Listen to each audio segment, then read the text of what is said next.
আর মাত্র হাতে গোনা কয়েকটা দিন, আগামী 22শে আগস্ট ও 23শে আগস্ট কৌশিকী অমাবস্যা উপলক্ষে রাজ্যসহ দেশের বিভিন্ন প্রান্ত থেকে পুণ্যার্থীরা ভিড় জমাবেন মায়ের মন্দিরে। পুজো দিতে আসবেন লক্ষ লক্ষ ভক্ত ও পুণ্যার্থী। তারা সকলে যাতে সুষ্ঠুভাবে, সুন্দরভাবে এবং নিশ্চিন্তে মা তারার পুজো দিতে পারেন এবং মা তারাকে দর্শন করতে পারেন এবং সকলেই নিরাপদে মা তারার আশীর্বাদ দিয়ে ফিরতে পারেন, তার নিশ্চিত ব্যবস্থা গ্রহণ করতেই আজ রামপুরহাট এসটি অফিসে জেলার সমস্ত প্রশাসনিক কর্তা ব্যক্তিদের নিয়ে কোঅর্ডিনেশন মিটিং হয়ে গেল রামপুরহাটে।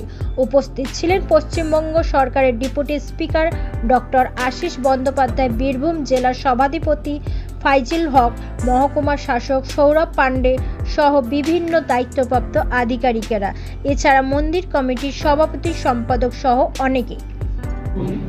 আমাদের বীরভূম জেলা নয়, আমাদের রাজ্য নয়, আমাদের দেশ নয়, দেশের বাইরে। সুতরাং একটি কথা বারবার বলছি, যতটা সুচারুরূপে আমরা করতে পারবো প্রস্তুতি, আয়োজন এবং পরবর্তী সময়। সুতরাং যারা আসছেন বাইরে থেকে তারা আমাদের অতিথি। আমরা আমাদের বাড়িতে, আমাদের ভারতীয় সমাজে, আমাদের বাঙালি সমাজে অতিথিদের যেভাবে আমরা যত্ন করি, বরণ করি, ঠিক ওই একই যত্ন, একই কেয়ার নিয়ে কিন্তু আমাদেরকে করতে হবে।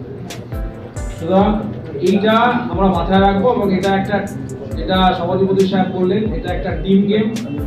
টিম বীরভূম হিসেবে এটা আমরা কিন্তু এনশিওর করব এবং আমাদের কাজগুলি করব।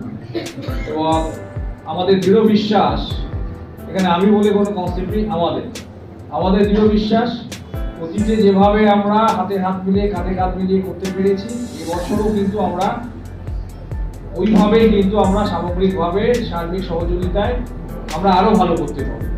এই আরো ভালো করতে পারবো এই মনোভাব নিয়ে কিন্তু আমাদেরকে প্রস্তুতি, আয়োজন এবং নির্বাহ করতে হবে।